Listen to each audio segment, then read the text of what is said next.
Welcome to Inspired Learning, the Path of Exile podcast with Badger and Yoji. My name is Badger. And I'm Chris Wilson from Grinding Gear Games.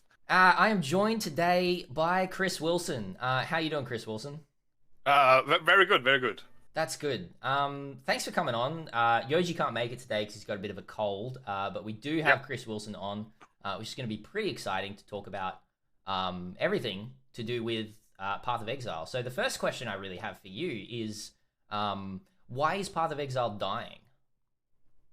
We killed it. That was intentional, and next league's only going to be hard mode. Okay, yeah, cool. Because I know you have been talking a lot about hard mode, and I think like previously you said like maybe it'll just be like a little bit of a side mode, but I think you guys have decided now that that's just the whole game now. Yeah, it's the whole game. There's only SSF hardcore hard mode and nothing else anymore. We will also enable all league as private league mods in the main game, and that's the only league. So we consolidate the whole player base, which will be like 5 people at that point, into one league to not split it up too much. Now, I also do have on my notes here that this league, the test with Ward was a little bit of a test to see if you could get rid of Energy Shield and instead replace it with Ward. Have you been pretty happy with the test so far, and you think that's going to go ahead?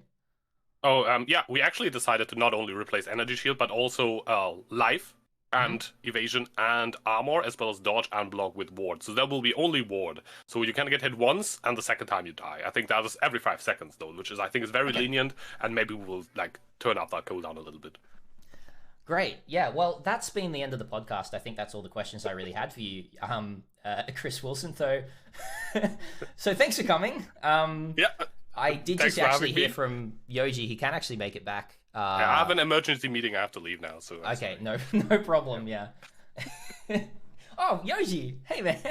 Hey, what's up? Hi, how are you doing? I'm doing good. Oh man, that was not at all planned, by the way. That just happened, apparently just went with it. Yeah, that was fun. That was not planned. Yoji surprised me with that, but I guess we lent into it. So, well. First of all, I think we're having a little bit of fun, talking about Chris a lot because Chris has very much been at the forefront with everything. He's been on 2 podcasts so far, or podcast / interviews. There was the first one, the Bayclast, and then it was more of like an interview with Mathel and Zizzer, and then Chris is going to be talking to Gazzy, Grimro, Crouching Tuna. Was anyone else being on that one? I think, right? Datmods, that's right. Sorry, I forgot about that. Yeah. Yeah, I think Datmods was like just coming in a bit later. He wasn't planned from the beginning, but yeah, I think it's a good addition because he's a bit more, a bit less like 0.01% top player like Tuna, right? It's like top delver, really like at the pulse of the top economy. Gazzy usually like crafting insane stuff. Grimrose like blasting maps like insanity. So I think Datmods might like bring the discussion like at least like down a little bit to where people can relate a bit more. Obviously he's playing a lot, but I think it's a good addition. I'm really happy to see him in there.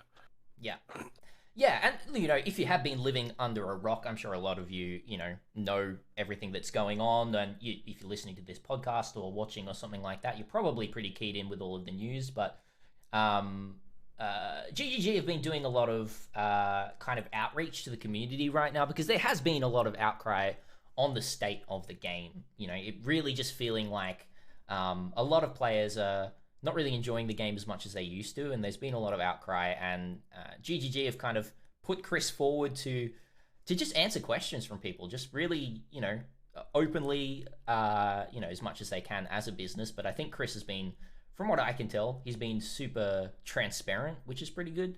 A lot of stuff has come through all of that.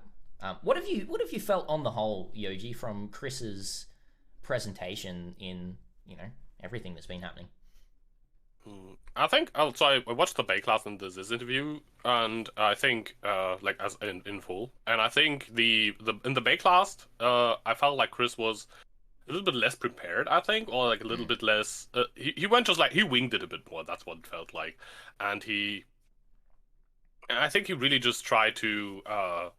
Just to communicate as much as possible with the community to like try and improve that part, because that I think has been one of the most valid criticisms as well, that GGG, like no matter what's like going on behind the scenes, the stuff we cannot judge and what's actually went into some of the changes, like not delivering as much as GGG even wanted because they're going back on some of that as well. We can't really talk about that, but I think the communication is something that we can clearly see that wasn't on point always, and Chris also admitted to it. So I think that was mostly an attempt to do that, to set that right, that hey, we are trying to as openly communicate as possible. And yeah, I hope it doesn't backfire, because sometimes when Chris communicated something without talking to the team, then something else came out of it. People were pretty upset, but he put a lot of caveats on what he said. So I think we hopefully should be as fine as possible in the current day and age of outrage stuff in the community. But yeah. Yeah. How do you Yeah. feel? How do you feel about that? Especially like the Bakelast, as like the first time we had like Chris interview basically without Yeah. any new content, right? Yeah, it was really interesting because he also felt like he had to bring new content to the podcast as well, and I think that's why he probably leaked a few things. And everything that he did talk about, there was always the this is just ideas kind of um, envelope around the whole thing. But um, it was a bit strange, Chris being at the forefront without really having too much to present or something like that, right? And just having questions thrown at him. And I think the Bay class went really well, in my opinion. The main thing that I got out of it, in the past when Chris has been interviewed, it's kind of like give Chris a question, Chris says the answer, and then there's no follow up. It's just like, okay, yeah, yeah, that kind of makes sense. Okay, next question. But this time around, the Bay class crew really drilled him a bit more on those questions and like, no, like what actually do you mean by this, or like, but what about this, or what about this, Yeah, um which I think was really good. They kind of dug in a little bit more. yeah. um And of yeah, course, like with all these topics they wanted to cover, it wasn't possible to go on every topic like super in depth. I think that could be like something that would be really cool, where you just go about like item system for like 20 minutes, half an hour, yeah, and talked about I hope Chris that's about what that. happens with the Gazzy podcast, honestly, and I think it will. I think they'll want to go more deep, but we'll see. Yeah, where you take like basically you pick your topics very well, and then you just try to discuss those a bit more in depth, instead of like trying to cover everything the community Yeah, wants to hear. Now, of course, yeah, Baycast basically going first, they hardly were able to do that, right? If they just took like two or three or four topics, well, like, and talk about each of them almost an hour, I think people would have been upset. And yeah, but I think yeah, it also would have made for an like actually better interview, probably, especially because Chris can mostly answer, I feel like, to these like actual like philosophical overarching topics. That's what he's like really involved in, right? As like a development lead, he will not know like why is this thing not like mechanically as it should be, or whatever. There's like a small detail thing that he might not know, or like is not actively working on, right? So I feel like mm, a big philosophical discussion could like lead to more knowledge about where the game direction is actually headed. And I think we got some yeah, of that out of this for sure. But yeah.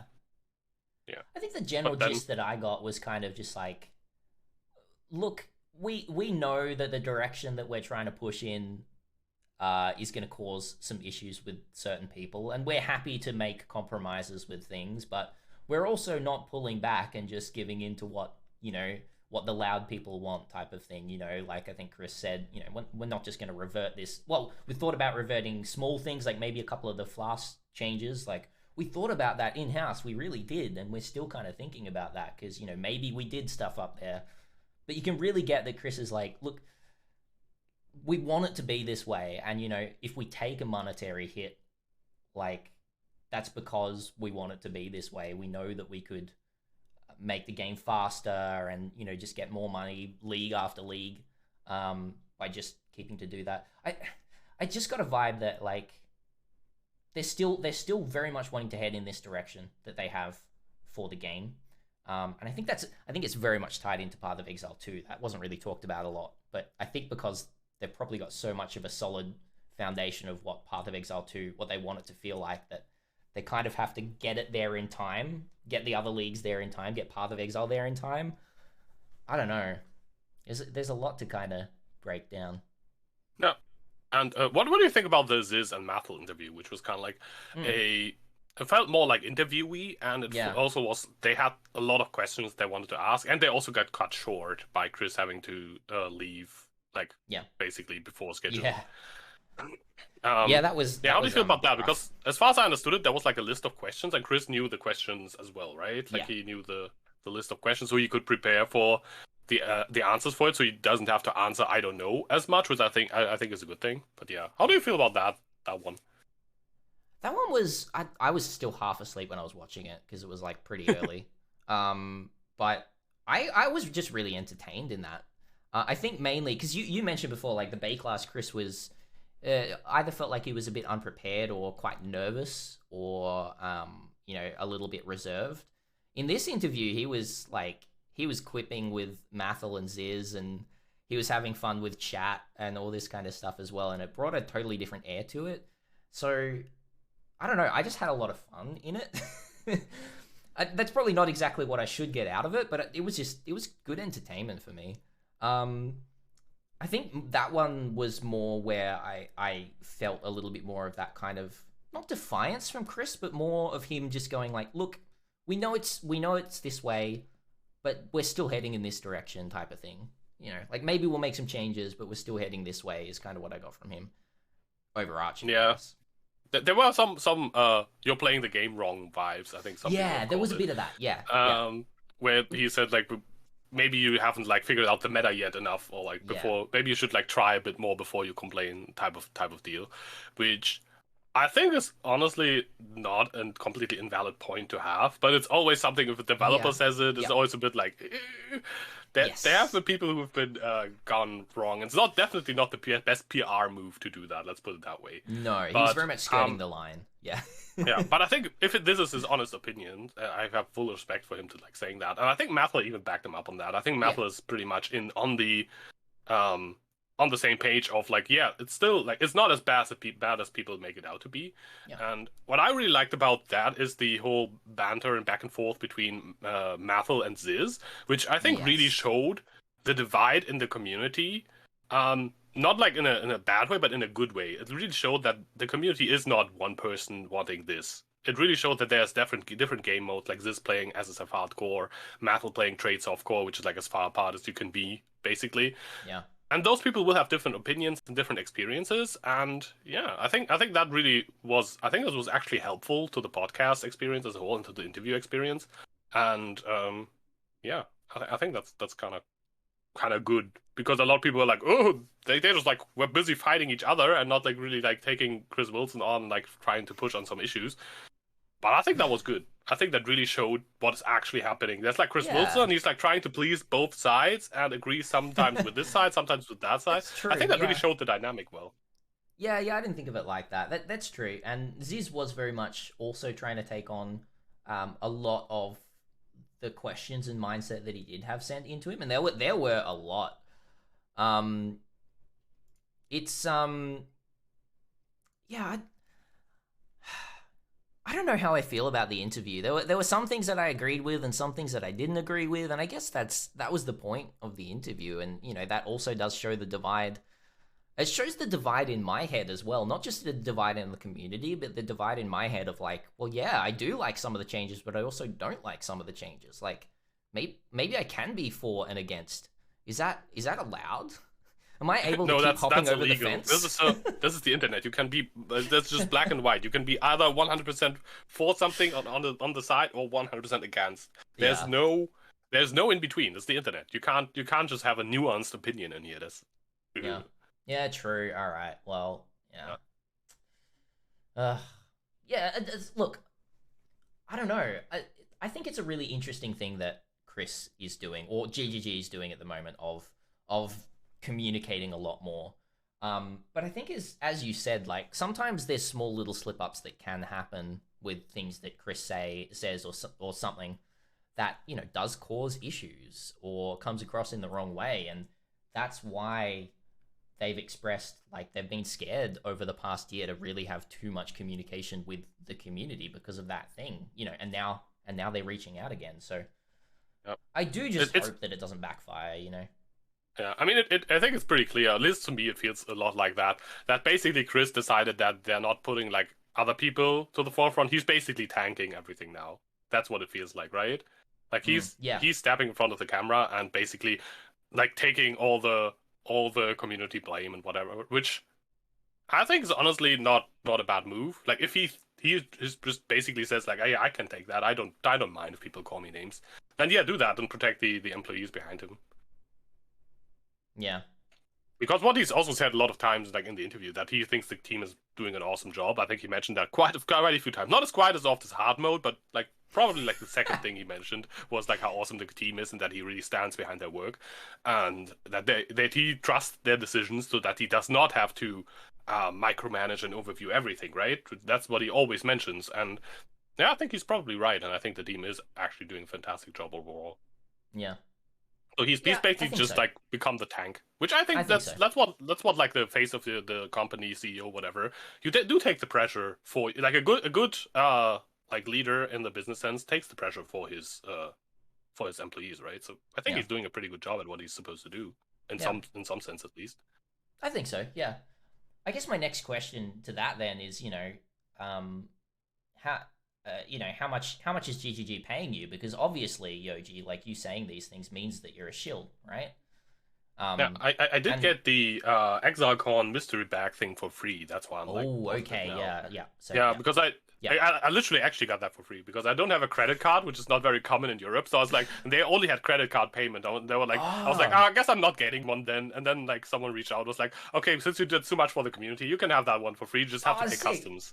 So That's I so only had to pay nice. Yeah. customs. So that's So why yeah, you're that's saying why I'm that. like Yeah. shilling for GGG now because they gave me like a Yeah. Warlord shirt and another shirt and a Roa and an Exalt and also I got a headhunter this league, so Chris Wilson enabled that personally on my account. So that's pretty good. Yeah. Nice. Nice. Yeah. Okay. Yeah. That's also The I the also the actually got a enabled. headhunter Yeah. by the way. Yeah. Actually, no. Let's just quickly let's just quickly talk about what we've actually been doing in Path of Yeah. Exile before we go any deeper. But tell me about the headhunter because I've seen that you've got it, but I didn't see how you did it. Yeah. So as I mentioned before, like before the podcast started, I didn't stream that much because the baby was sick, and I had like very little game time. So I played like a half an hour here, 20 minutes there, like a few maps on my Bone Shatter Jug, right? And like in between some of the maps, I was rerolling Gwenin because they just buffed Gwenin, not only the unique chance but also like the item level and what you can get. And I was like fishing for influence bases basically because I'm playing group found. I can't just buy a level 86 Astral Blade with Elder Influence or whatever. I have to like actually find it somehow. So I was like fishing for that, and then I was like rerolling Gwenin. I had like 120 rerolls sitting around. I just like click reroll and I was like, okay, nothing here I want. And I was like, well, there's a leather belt. I mean, do I click this and waste some currency? I guess you have to kind of click leather belts on a philosophical level, right? I was like, You you do. can't just leave them out. So I clicked the leather belt. It turned into a headhunter, and I was like, this actually Ah. happens to people. And yeah, I was like, I think I was 8 rerolls deep into Gwenin, and like probably like 6 or 7 leather belts total in the league. So that was just pure RNG, My just being like, goodness. here, have a headhunter. Your build is too slow, Wowzers. and my build is too slow, and actually re-rolled because it wasn't doing the headhunter justice because I maxed out like 2 or 3 buffs per maximum at a time. So I'm re-rolling a raider now. Yeah. But Nice. yeah, headhunter is pretty good. It's better than behead support, so I swapped out the behead support right when I got that. Yep. Yep. However, headhunter does not give you +4 strike range, which on Bone Shatter does actually feel noticeably worse when you don't have that. Because Yeah. behead support Okay. at quality is +1 strike range at 20 quality, and it gets 3 base. 4 strike range on a strike Wow. is noticeable. Really? Yeah, that's the actual Yeah. good part on behead support that no one talks about. That's crazy. Well, Yeah. I like because I just about 2 hours before the podcast I decided I'm actually really bored of trade SSF time. So Woo! I'm rerolling SSF and I'm going for a champion dominating blow of all things, which I think Oh, will work. which is really Um, good with behead support. exactly, that's the thing. I didn't even know about the strike support. So yeah, I'm gonna be using behead on that character and stacking full impale and using Herald of Purity as well and seeing what we can do with that. So that's good to know. Just like stacking a bunch of strike range, get some nice strike range from the duelist area as well, which is good. So I'll just be attacking off screen Yeah. with dominating blow. It'll be great. Yeah, range dom blow. Yeah, Yeah, in pretty case much. people don't know what behead support does for dominating blow, the dominating blow minions when they use their auto attack basically, which is kind of like considered a strike, they also get behead buffs, right? So Yeah. they can Yep. steal auras from rares, Hmm. and that way you can't only have the rare dominating blow dude, which already has auras from rares. You can also at time have like 2 or 3 rare auras. Maybe you yourself get one as well, which is kind of nice. It Yeah. definitely does add up, and Yeah. It sounds it's not really the cool. best damage support, but it's like utility wise, it's pretty cool. Yeah. I'd probably for bossing, I'd switch in something else, but Yeah, that's what I'm thinking of doing. Should be pretty fun. We'll see. We'll What it's see. also really good for is if you, for example, do Sirius before Awakener 8, Mm. he starts at half HP, right? So Yeah. you get 50% more damage for the whole fight, which is really cool. True. Also, Izaro, when you do like the Uber Duber lab, he also the last phase is all low life as well. There's some stuff where it's like actually worth to Huh. swap it in for another support gem because 50% more damage is a good support gem That's if a it's up all lot. the Yeah. time. It's really bad for like map clearing, obviously. Yeah. It's basically it's basically 4 strike range and an occasional buff, but it's really good for those fights. It's Awaken not as 8 it bad as doesn't. I originally thought, you know? It's Yeah. not as bad as Also, I if you originally die thought. midway in a fight and the boss is below half HP, you can just in your hideout swap out the gems real quick and have like more damage. It's kind of it's not a useless support. After using it a Yeah. bit, I decided it has its uses. It's a bit niche, but it has its uses. Yeah, heck yeah. Nice shirt, by the way. Actually, I was just gonna say, well, those who might be listening, we're both wearing Path of Exile merch right now. Oh Oh my yeah, goodness, we are shills, aren't we, Yoji? yeah, we are My absolute chills. goodness. All right. Well, yeah. I guess all we can really do now is just keep praising 100%. What Chris has to say, right? A Yep, big yep. capper, a big capper on that one. No. Yeah. No, I mean we talked about that last podcast as well, and the one before that as well. That we're pretty on the fence about some of the Yeah. changes. I think you were mostly worried about the flask changes, and Yeah. Yeah. I think so. I think I was like very positive on a lot of stuffs, Mm. but yeah, I think like what it comes down to me, like why I'm not feel very strongly about all of this. When I started playing PoE, it was like a very slow game. And then we went all the way to maximum zoom mode, and I don't like maximum zoom mode as much as slow game. But I've managed to find a way to enjoy and play every Path of Exile we've had from 1.0 to 3.13, which is like just like the curve they put up, right? The Yeah. power level curve. Yeah. So no matter where we go back on that curve, I probably enjoy that as well. So I'm not as worried. Yeah. Oh, same. Yeah, I think I'm very similar. Like, I haven't been streaming for a ton or been in the community, I as much as you, Yoji, but I have played since the open beta, so it's the same thing for me, right? Like, I can go back to that. I do really enjoy zooming, and I think there's obviously something big changing now with the direction of where Path of Exile was going and where it's kind of correcting to. For me personally, like, I'm not too fast. Like, on a really personal level, I'm too addicted to Path of Exile to be upset and not want to play the game. Really, no, not so much in that way. It's more so, I I personally, I'm just gonna keep playing the game because I like Path of Exile. I like the general core base of it. The thing that I'm worried about is genuinely it actually going in a direction that a lot of people who are newer to the game just aren't enjoying, for whatever reason, and for very valid reasons as well. Might I say, like, if you're not enjoying the game for a certain change that's happened, that's probably pretty valid. I think I'm a little Yeah. scared that there's going to be quite a few backsteps because of that in terms of Path of Exile's growth. Like, I don't know. I mean, I think Yeah, it's cool to take like some hits in player base maybe when you think it makes your like overall game, the overall experience better in the long term. I think that is something that's also valid to do, but within reason. And this mm, league maybe was a bit too much at once. Or I mean, yeah, there's like I think the idea the strat they took with this was um we just like do it all at once so people get upset once. Maybe they get upset a lot, and maybe we'll lose a lot of people for a few leagues.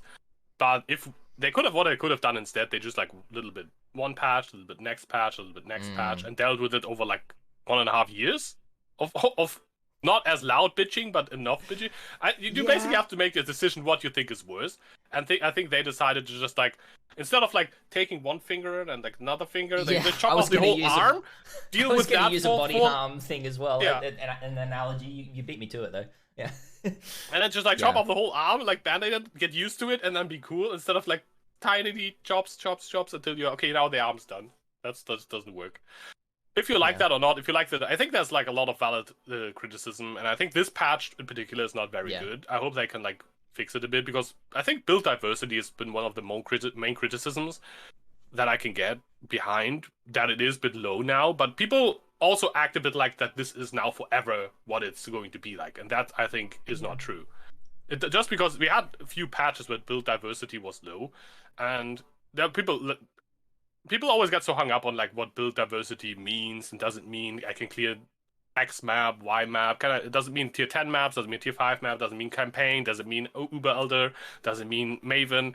I personally think build diversity matter is a per person thing. It's not a Yeah. per community thing Yeah. 100%. I because very much agree with that. it basically means everyone sets a goal line, right? You said like, let's say you want to do Maven this league. Let's say I said I want to do tier 11 maps this league, just like as a random goal. That sets like a baseline. Of course, mine is a bit lower than yours because you said Maven. Maven is up here, and every build. And then they have like all the builds. Like here's the top tier builds that are above all lines, and they have some mid tier builds. And depending on where you set your goal line, that like rules out every build that's basically below that. And where you place, how high you place the builds depends on how much time you have, how much knowledge you have. Because you can probably kill Maven, let's say, on a, I don't know, Glacial Hammer build if you really put yourself towards that. But then there's people who could not do that because they don't have the time, they don't have the currency. Also, it depends on game mode, right? You could probably do that in softcore trade. Could you do that in hardcore solo self-found? We don't know. One way to find out, I guess. But yeah, you know what I mean, right? Yeah, it depends 100%. on so many things. Yeah. And that's why I think it's a per person thing. It depends on your game mode choice, your goal choice, your experience, your knowledge, your also your player skill, I guess, because that also matters. And then it also depends on how much I don't know, you can, how do you say that? Like how much you can endure a bad build, right? Because some people will only play something that feels as good How as much a baseline, perseverance you right? have with the build, yeah. Yeah, Exactly. Yeah. how much you can grind out, how much you're willing to grind out, and how much slowness or fastness you can take, right? That people probably only play Raiders this patch because it's the only fast tendency left, basically. And there is other people who be like, no, I'm fine playing like Bone Shattered Jug. It's slow, like I am, and it's fun to me. I like that. It's slow, but it's still fun. So it depends on so many things. I feel like some people can endure more, like lower damage. Some people are fine with less tankiness, but like don't need the damage as much. But I think when you nerf everything, of course, build diversity for everyone will go down. If everything goes down, let's say like 20, 30, 40%, those lines, Maven line did not change. They didn't nerf above Maven. So every build that was above Maven now, like 40% of them, or like 40% are now below your line. Wherever your line was, it's always down a bit. And I think, well, that's normal. That's the main thing, right? Everyone is feeling some sort of hit to their personal power, like, and that's why, you know, that's why people feel like they have to play, you know, the meta builds, is because, well, like, you know, if I couldn't make a build that can do Maven last league, or if I couldn't make a build that can do Sirius last league, how the hell am I going to make a build that can do Sirius this league? I'm just going to follow these 3 builds that are in the meta. And the build diversity kind of topic that's being thrown around a lot right now is a really interesting one, because in my personal opinion, in how I play the game, so if we're talking how, you know, you were talking Yoji, then build diversity for me personally is one of the highest it's been in a very long time, just because of all the new skills that have come through. But my benchmark for what makes a build, you know, playable is using the skill to kill enemies. Right? My bench line, that's what the game is about. That makes sense. but just like that's basically it, or doing it in a, you know, a strange way or something like that. But for me, like, my actual benchmark of what a build is so low. But like for a lot of other people, as you said, like, that's just higher, and, you know, neither is right or wrong. I think it's very valid to say that build diversity on a whole is pretty low this league, in terms of what the meta is right now, because that's the meta. You know, we're seeing it went down in comparison. And I think a lot of people are trying to argue that, you know, no, build diversity is really big this league because there's a lot of potential builds that maybe people haven't discovered yet, and so people are trying to use that as like a justification, where, you know, I think I actually agree that on a whole, build diversity is down. Like, it really is. I'm having way more fun trying way more skills than I ever have. But that doesn't mean that build diversity is up. That just means that I'm playing around with a bunch of skills, right? Yeah.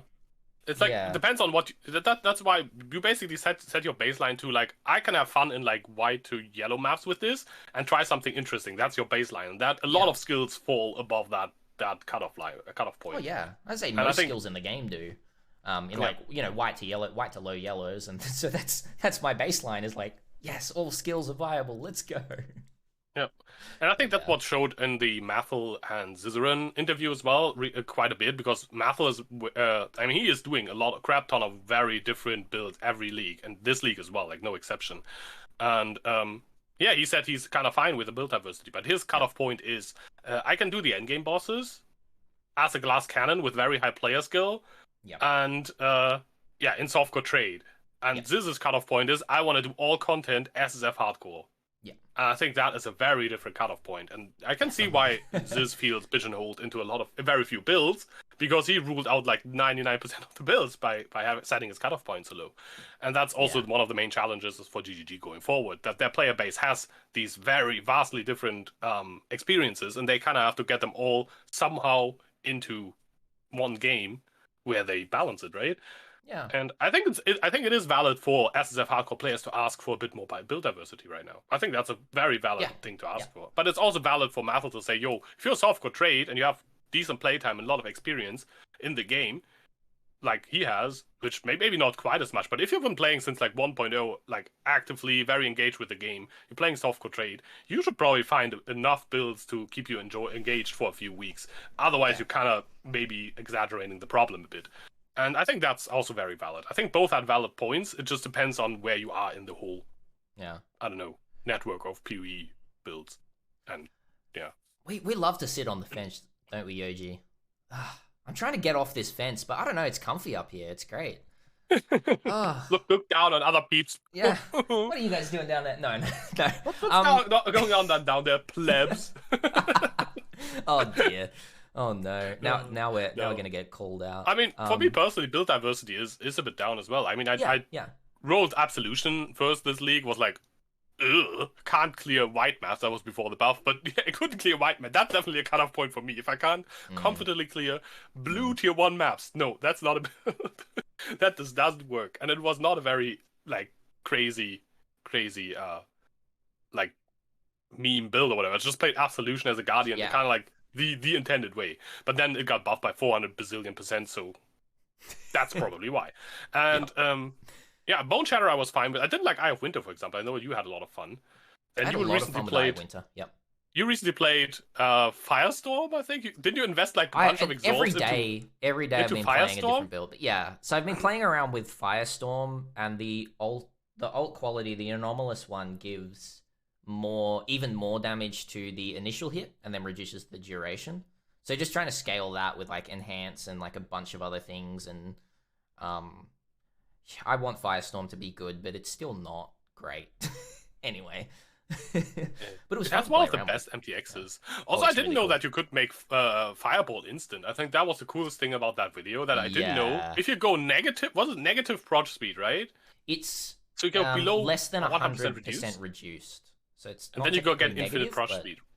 yeah, it's definitely a bug, and I think if a GGG employee watches that video, it'll be patched in like tomorrow. But But it's hilarious. It's also It not, is it's very not even hilarious. that useful. It's just really funny.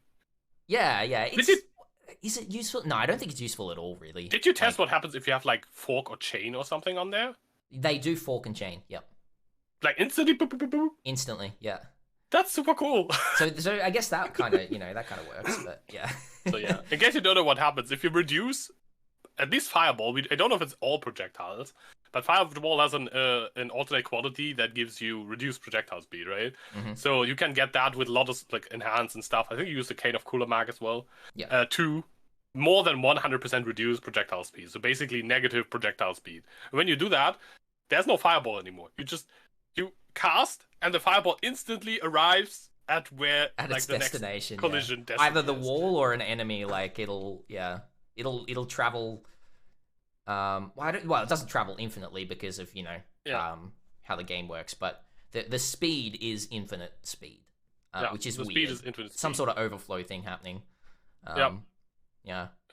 So Pretty slow that it's instant. Yeah, it doesn't travel. It's so slow it doesn't travel anymore. It just arrives. Yeah, yeah. So I don't know if there's any other, because the only way to do it is with an alternate quality with like a cane of Kulamac and an enhance, so you get like a level 7 enhance and the alt quality. So I don't think you can with any other skill, unless there's any other skill that does have reduced quality on it. Reduce I projectile mean, speed, reduced right? reduced projectile speed. I don't know. Yep. But But it's anyway, still really yeah, it was cool. fun. It's a A little bit of tangent, but yeah, it was pretty. It was yeah, pretty it's cool. basically like old hit scan shooters, Yeah, right? pretty Where you much. Yeah, can't where you yeah. at the moment you hit the trigger on the gun, you instantly get hit. Instantly hit where you're Yeah. aiming. Yeah, exactly. Apparently, Frostbolt has one from the live chat, so I know what I'm doing after this podcast. Yeah, I mean Frostbolt pierces as well everything, right? So it's just like Is you that hit a just an package and invisible all damaging explode. skill? Uh-oh. Okay, I gotta check Invisible that. damage. Anyway. What happens to Ice Nova? Oh.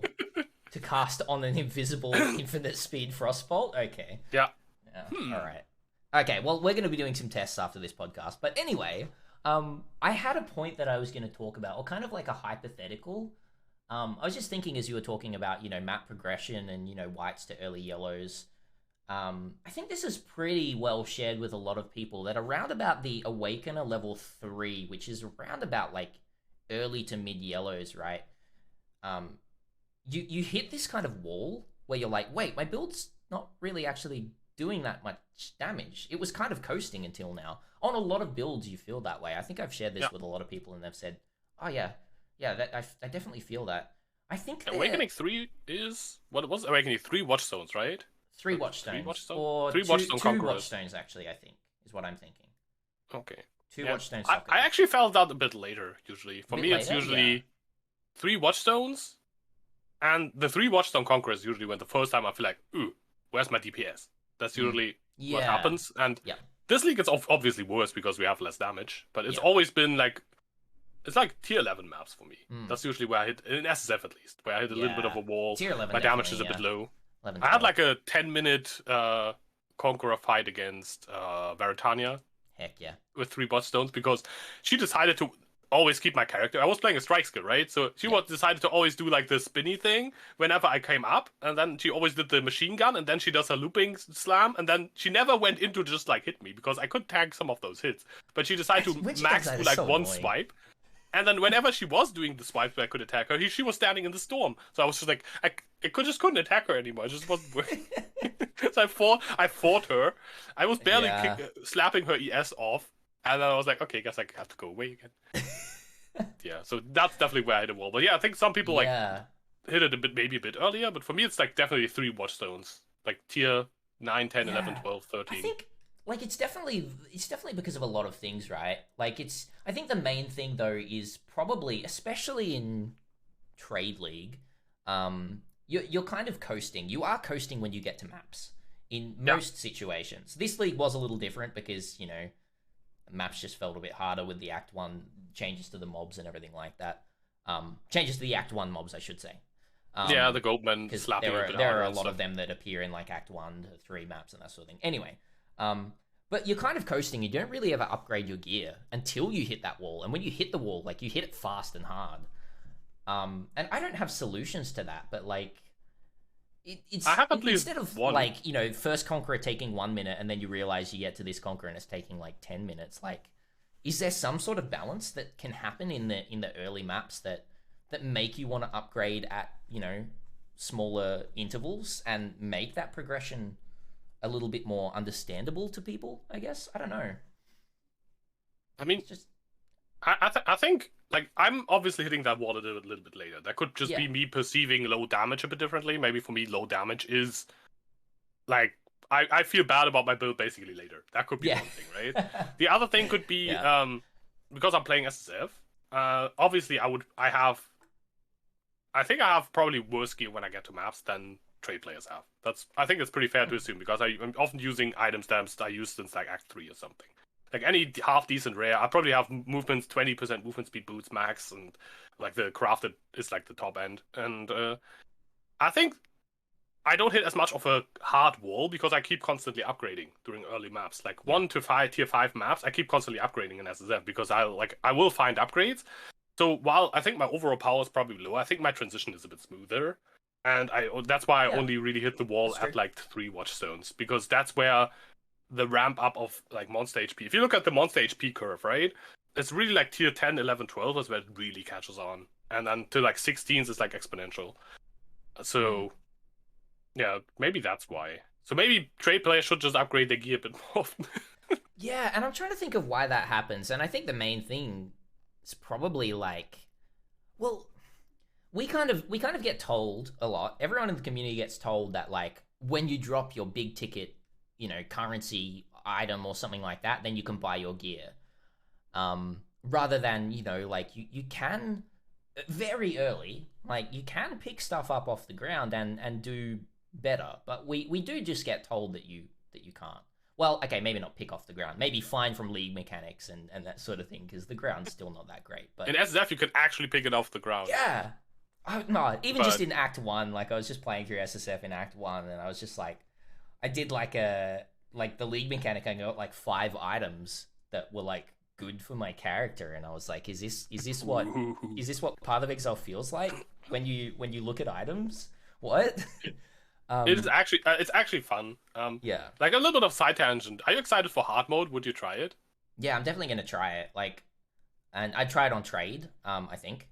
Um, but yeah, yeah, hard mode is sounding really interesting. It's probably not going to be at all my main game mode, but I would try and Yeah. see how far I can get with like a super meta build, like just to push maybe my perseverance on knowledge, and just like throw aside my um uh my kind of like hipsterness of Path of Exile, where I'm like, oh, I've got to play something no one's ever played before, and just be a meta cuck for Yeah. like a few weeks and I see how think far I I can honestly get. think you have to, Oh, but I you have also to, think the yeah, meta might be very different because with no gem vendors and stuff like that, yeah, yeah. it's probably going to be like skills are going to be more viable if you get the right support gems during leveling, Mm-hmm. which is kind of interesting. Um, Mm-hmm. there might just be a lot of like stuff that needs no gear, right? Like Domblow. Yeah, yeah, I think I so. think Yeah, Domblow is stuff probably a like good that. one. Yeah, Stuff like that, yeah. if Spectral Shield Throw doesn't get absolutely nerfed into oblivion, which um it probably will. I I don't know. I I think. mean, Spectral Shield Throw needs a shield, and Yeah, hard they're mode sounded pretty. They're like you pretty might easy not to have a craft, shield. right? Oh, true. Yeah, yeah. You probably won't find a shield. You probably won't find a It, shield till like Act 8. yeah, So it sounds pretty brutal. And that is like a white shield. You're like, yeah, true. Yeah, yeah. yeah. No, I that's like the that's idea of very making true. like a that Anger Elbow just posted in chat, like a idea of making like a video series where you're like in part 641, you're just like, all right, we arrived at Act 11, Act 10. We're now in maps. Act 11. Wait, Yoji, do you And know like Act 11. information we don't know? Ooh. We can't talk about Act 11 yet. And maps, yeah, we just maps is basically Act 11, right? yeah, basically, yeah. Nice cover, Yoji, by the way. Yeah. Change the topic. No, but I think hard mode is might what it was meant to do, from what I've got from Chris, is that it's meant to make item progression feel super meaningful again, right? Yes. Yep. That's like the whole point of it. So yeah, maybe that's kind of fun because I enjoy the SSF experience. I might try hard mode for a bit. I don't know. Maybe it will Yeah. become my main game mode. Maybe it won't. It's really hard to It tell. It definitely also won't depends on become what mine, mods like, they will yeah. enable. No gem vendors is already pretty yikes. That's like not Yeah. that nice. Maybe also no item vendors. I could see that happening as well. Yeah. Oh man. Yeah, I don't know. I don't know what kind of spicy stuff they'll have for us. And I can see hard mode being something that they just experiment with, league by league. Okay, so this league's hard mode is going to be only white items, or like maximum 3 items per zone or something like that, or like so you have to actually Maximum 3 hunt the items. packs for those 3 items, and you've got like some fun stuff that they can do with hard mode, right? Really just be like punishing, but like in different ways per league. I can see that that might be something they want to experiment with, or whether it's Yeah. just going to be something they iterate very slowly on over the leagues to just make into Chris and Jonathan and whoever else's perfect way to play Path of Exile type of thing. Yeah, and hopefully all of their creative juices can be put into that and not vented out into the main game, which I think has happened in the past. Yeah. Yeah.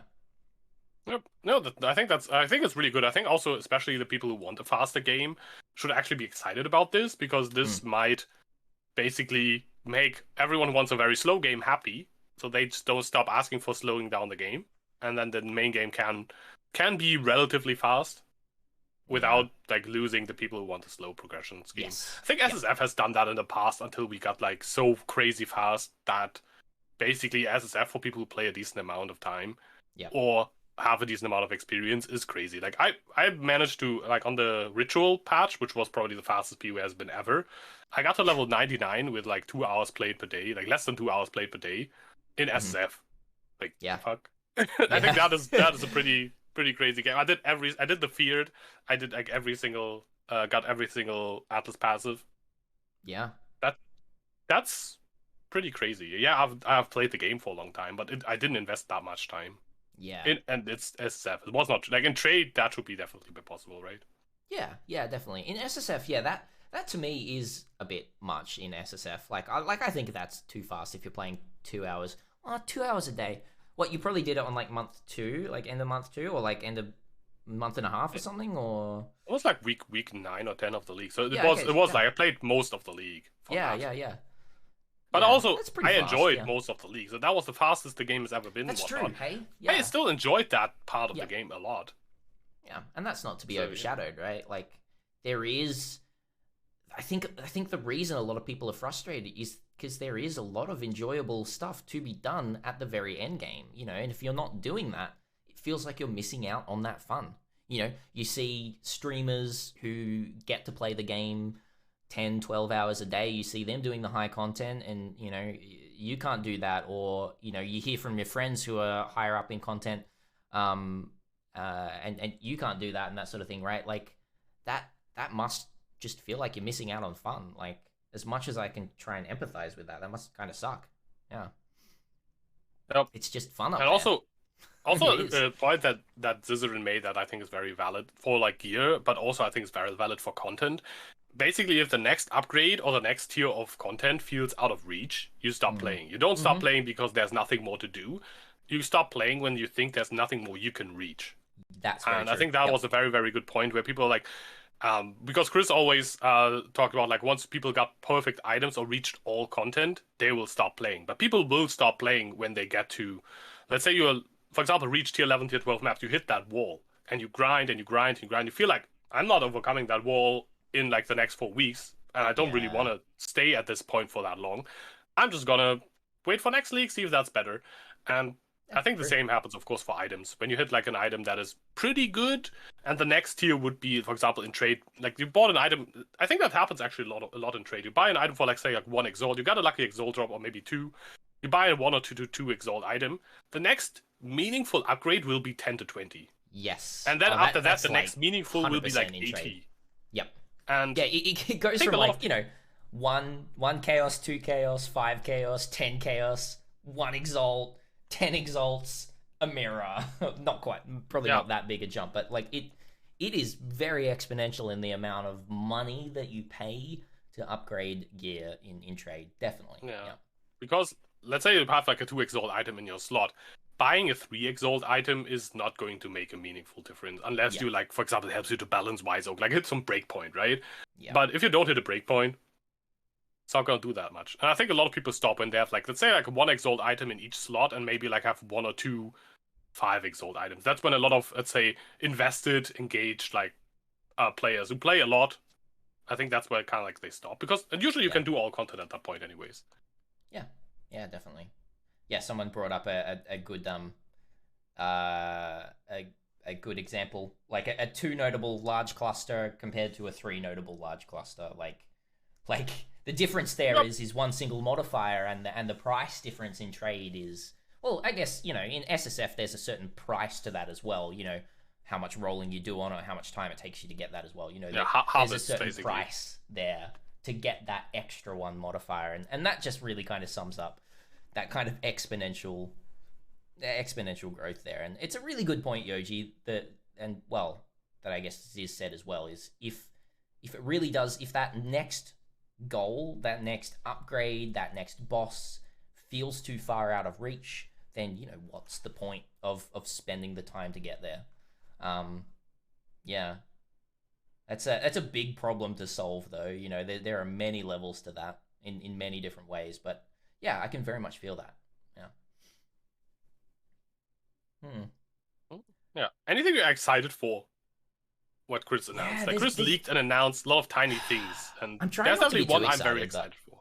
But what are you excited for? I'm trying not to be too excited because It's very they were tentative. leaks, but they were read off kind of suggestion boards, I guess, of people. Some were more, like Chris did say, some were probably going to happen, and others were literally just ideas. The one that I think I'm excited for is the Atlas being reduced to 4 sections instead of 8 sections. That's mine as well. Yeah, it's so Chris talked on, for those who missed it, I think in the Bay class, Chris talked on the potential of next league, the Atlas being reduced in map size. I think it was down to 100, was it, or 120 or something? 100, He 100 some number. maps, 100. he said. Yeah. 100 completion bonus, so including unique maps. Yeah, yeah, and reducing it down to 4, which is going to make things a lot more simple to understand, first of all, for new players in the game, to understand watchstones and where conquerors are going to be spawning. If you've got 4 zones and 4 conquerors, that makes sense.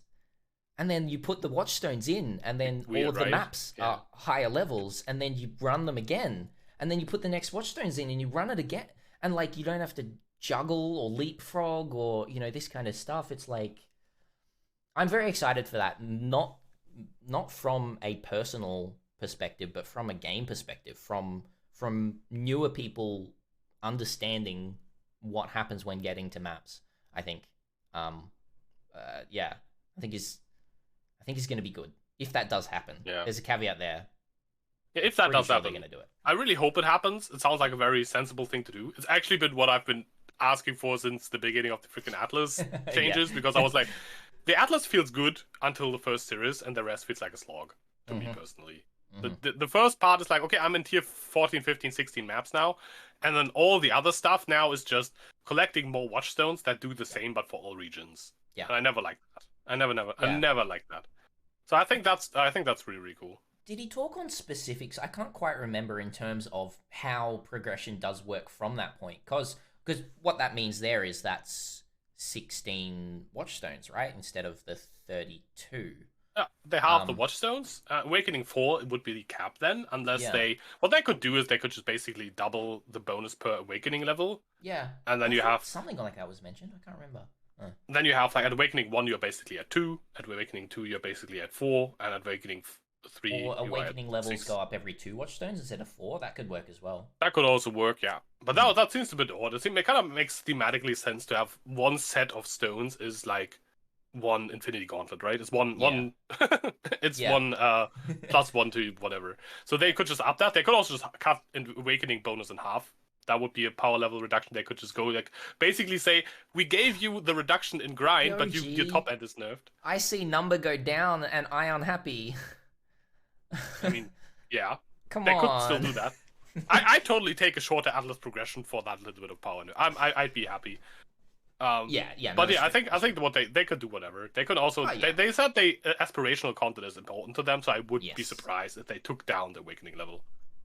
Or they just take the missing 4 awakening levels and slap them on the Atlas passives. Instead of +1 awakening, now it's +5. Bam. Yeah. OP. That's the other thing as well. Are we going to see... we're going to see, if that does happen, Chris did also mention that there would be obviously a reduction in Atlas passive notables, because there's not as many, because there are a lot of kind of redundancy. There is a lot of redundancy in the tree.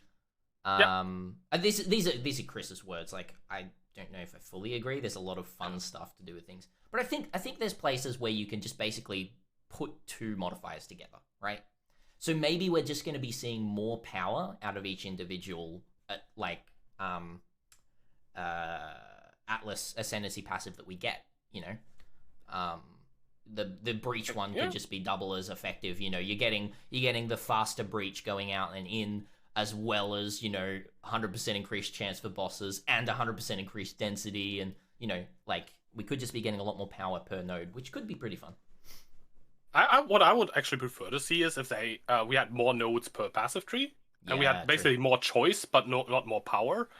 And then what they could do is they could take all the breach nodes, put them in one region, not like consolidate them into like a powerful node, and then you can basically invest all your, how many do you get? Like 10 points, 8 True, points? that could be pretty cool. Yeah, you Into get 10 just in into total. breach or just into blight or whatever, right? So or you can like branch out a bit and do two things. That could also be a thing. Or I think they might just scrap some nodes as well, consolidate a few, and then add. I think it might be like a mix of all the three options. Maybe they consolidate some of them.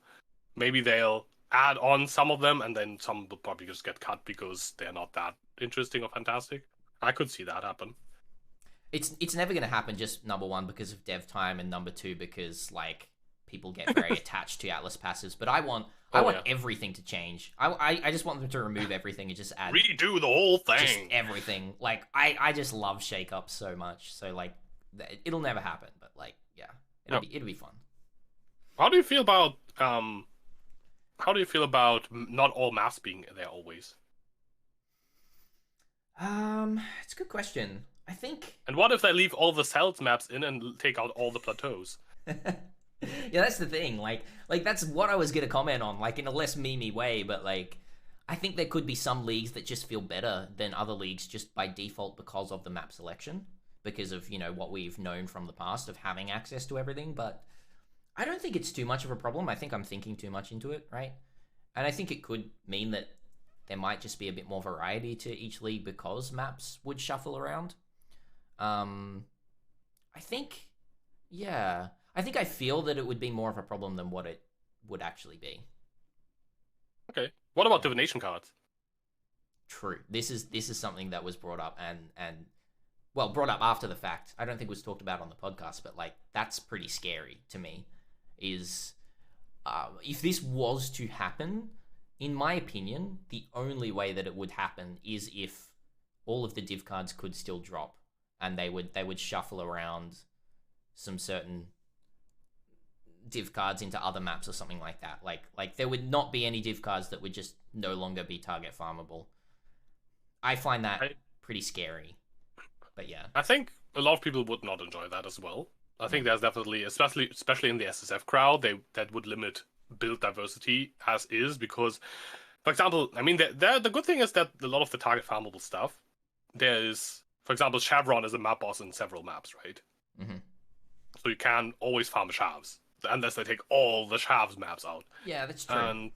And a lot of the div cards happen, but they could just move them around every league. So every league we have to find out anew where all the div cards drop. Basically, some of them are thematical, so they're probably not going to change too much. Yeah. But some of them could drop differently, right? For example, everything that is themed around the labyrinth, for example, a lot of the time drops from the maps that have the Goddess of Justice boss. Yeah. They could also put that on the Argus boss, right? Why not? It's also lab themed. Could kind of makes a little bit of sense.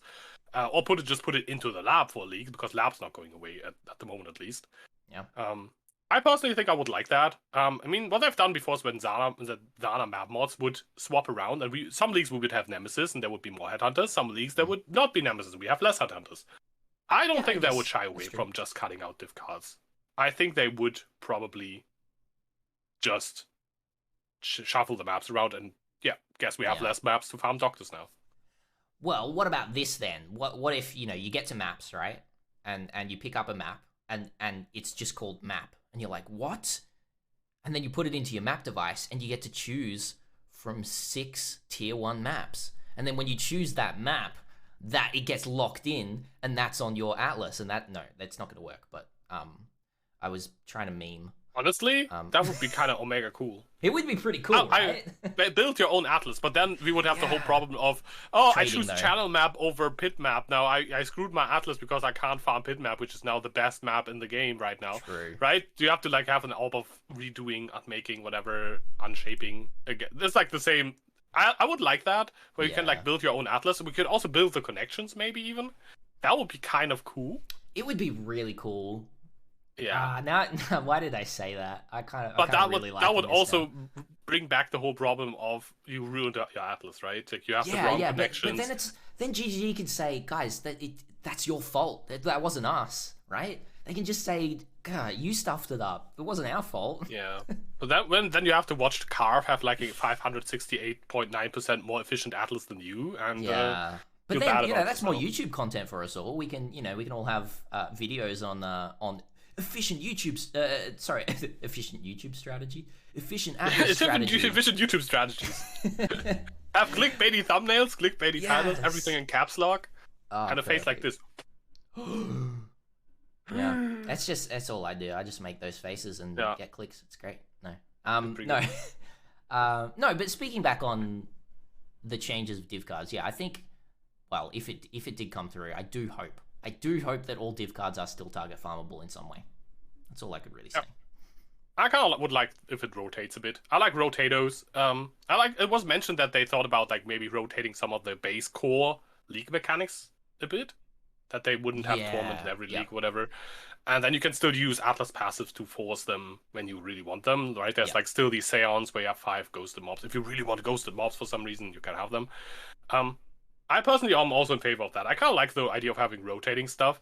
It's a bit awkward for like maybe standard players who did not really ever wanted to opt into rotating stuff, because you play standard because you don't want that crap to change. Yeah, you want you want everything to be solid and solid, static, and static. Yeah, exactly. And standard, because maybe you don't have that much playtime and you just want stuff to be where you left it off 3 weeks ago, right? Yep. But it's already not the case. Like, you have to redo your Atlas. Yes, you can run like a tier 16 map and redo it, but also every balance change will redo your characters. You get a full respec each time, but it's still... It sounds so scary playing standard. Especially because, this patch. A balance change could just destroy a standard character. Like some of these really fun OP standard characters, that'd be fun playing around, but sometimes a patch can just nuke it out of orbit. That must be so hard. You spend like 37 of your mirrors on standard, and then the next day it's dead. Ouch. Oh, come on. Yeah. Anyway, standard. That probably happens a lot. I think in the past, GG have actually been very careful to not destroy too many standard characters, and I think they still keep it in mind, but they've been way more lenient now. It feels at least like that's the case. Yeah, I think so. Was there anything else that was talked about in terms of quotation mark announcements? There was I mean, something we always suspected is that 3.17 will be a endgame expansion. Yeah, and that's what I think most people expected, that this would be the next endgame expansion. I've kind of like been like that. I'm always excited for endgame expansions. What I was very surprised by, or like interested in, it might replace the Maven endgame. That's what Chris said. It's not yet decided if it replaces or adds onto, but it might replace the Maven endgame. I'm actually surprised it replaces the Maven and not the Conquerors. So apparently the Conquerors are here to stay, and they're pretty happy with them for now. Yeah. I don't know. I kind of want the Conquerors to rotate out. I want something, because what that does is it really... I guess they want the Atlas to be, static in a way that it's understandable and, you can follow it.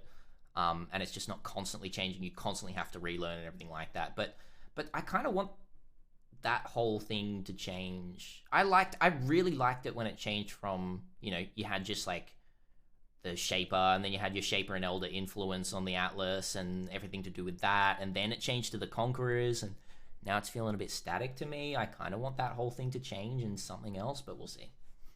Yeah. I mean, I'm honestly, if they like cut short the Atlas a bit, as we talked about, they wanted to add more Awaken Gems. I honestly feel like they should probably bug fix Sirius for like soon. Like, he still sometimes flees the fight. Sometimes he's still off-screen lasers here if you come back in. Yep. They really, really, really should get around. If they want this to stay for like another year, please, like. There's still a big thing that happens, that if you die in the fight and you go back in through the door, as you exit into the outside area where Sirius is, there can be a invisible storm sitting there that won't actually show itself until like 3 or 4 seconds. So if you just move, like, you're instantly dead, and like, oh man, Yep. I usually exit in like what's called grace period for a bit, but I think, do you even get grace period during that door? I don't even know. You do get grace period, I think you do. In that door. I actually don't die to Sirius all that much anymore. I have to admit. So I don't really know. I play 2000 life builds, so I do. Yeah, okay. The other things, I mean, I've played like some block builds, so that really helps, but it's also it's also just it's a lot of practice on the fight, and I Definitely, usually in yeah. SF the moment I get to Sirius, like I think Awakening below Awakening 8 is not that hard, and the moment I get to Awakening 8 Sirius, I'm usually pretty tanky and overgeared a bit for Yeah. on the defense side because I usually gear pretty tanky, I guess. Yeah. But yeah. Yeah. Yeah, that's true. Yeah, I guess that's kind of like, well, there's a couple of other things that have been like talked about in the podcast, but also patch stuff that we haven't really mentioned as well. I don't know how important it actually is to really go over, right? Like Yeah. there was some rogue buffs. They happened. I was surprised. I was surprised by Rock buffs. Yeah, yeah, I Like, was wasn't pretty Rock already surprised by good? them. Now he's really good, so that's cool. He's really, really good. Well, there was also it wasn't just rogue buffs, but kind of quality of life as well, just to showing what's actually going to be happening to your item. Oh, yeah, I Because think there were that's some things that amazing. were so confusing. Like it is a buff, but it is also quality of life. Like remove the lowest two modifiers. That was actually going off the required eye level to roll that modifier rather than the tier of the modifier. Yeah. So you could get confused and be like, oh well, this is tier 3 and this is tier 5. It'll remove the tier 5. Oh wait, it just removed my life. Damn it. So that was good. Yeah, That I was had really that handy. happen a few times. Yeah. Until I figured out what that was something else, and there's no way to see in game what Yeah. the eye level requirement of that Gotta role get is. a So I was like, do I craft open laser or something. PoEDB now, or just Yep. like skip it, or just try my luck? Because I couldn't be bothered to always open up like the thing. Now that it just shows, I think it's amazing. I think Rogue is fantastic. Now I hope Rogue's he's so good. like even if Yep. the expedition stays or not, I hope Rogue stays or some sort of rogging. I Yeah. don't know. Yep. Make Rogue like if you don't keep that, make Rogue like a reward of a safe house where you just like there's a Rogue Yeah. there. That would be kind of nice. Let's put it somewhere. I'm gonna miss Rogue. I think everyone's gonna miss Rogue. If he maybe he stays, but so I'm not many gonna. NPCs. I know you're probably gonna miss Gwennon because she gave you a headhunter, but Gwennon. No, is... I still don't care about Gwennon, to be honest. Okay, good. Yeah, no, Gwennon's given me nothing. Actually, no, that's a lie. I did just get a Wanderlust on my first reroll on Gwennon on Solo Self-Found, so that was nice. That's nice. Okay. I mean, Gwennon is cool, like especially for those like lowly uniques and stuff. I mean, in the group found, I think we got a lot because I'm still playing a group found league. I think we got a Mjolnir that someone was like saving up Avenger cards for early. I think he had 6 cards from like everyone pooled, and then one of the other people just rolled a gavel and got a Mjolnir, and now he's playing Mjolnir, super happy. And we had some cases like that where people got some of their uniques. I think we got quite a few Tinker skins. Yeah, great. I think the Impulsor we have might also come from there. That I think Project PT is actually using the Impulsor now, which is he's also in the league now. Oh heck yeah, that's awesome. Yeah, you gotta wanted to try some softcore stuff. He's playing like some charge dash ward bullshit. It's just such a janky build. The Impulsor is good kind old of carrying PT. everything. Yeah, that's great. Exactly. It's pretty Yeah. ridiculous. That's awesome. But yeah, Yeah, that's other so than cool. that, I think there's only things like flask crafts on the bench. Oh yeah. Do you ever roll instilling orbs on flasks now, or do you just always flask craft? I still forget that they exist, so yeah. I read that and I was like, oh yeah, wait, yeah, that happens. Yeah. I think in SSF I definitely will be using that a lot, but yeah. Yeah.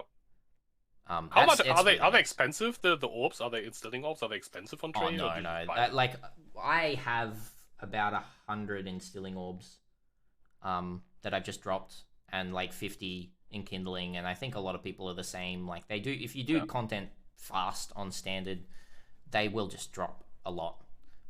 Yeah, I noticed that. I'm like headhuntering maps on a radar now. That helps. It helps with the instilling orbs. Definitely. But yeah, it's pretty good. Yeah, Badge of the Brotherhood we also have from Gwennon. Gwennon is ridiculous. Yeah. I named one of my characters Badger the Badgerhood. That was a good name. Badger of the Badgerhood? Yeah. I was pretty happy with that. And it was using Badger of the Brotherhood. It was great. That was my Winter Orb, actually. No, not Winter Orb. Eye Winter. That's what it's called. Eye Winter. Yeah, oh, cool. Yeah. Nice. But yeah, I think we covered what we want to cover, right? That's kind of it, right? We talked a lot of, we talked a lot of what Chris brought to the table, and once again, I'm very excited to see what does happen with this last scheduled Chris podcast. That'll be pretty interesting. I think it'll be very different, just because of the people that are on it. Different mindsets and a lot more of a softcore focus, high end softcore focus, and then with Datmos there to kind of help with the balance of the people there. It'll be really good. It is happening Wednesday. Wednesday. I don't know the For you, I think exact it's. time. I It'll be think for you it's Thursday like morning for Wednesday me. early morning or It'll Thursday be early morning for Thursday you. early Wednesday, morning, yeah. Wednesday evening for EU, and probably like Wednesday afternoon for NA. Yeah. And I don't know anything about any other time zone. Yeah. it'll be sometime on Wednesday or Thursday. There you go. There's the exact time for you. Yeah. But yeah. No, we're gonna end the podcast.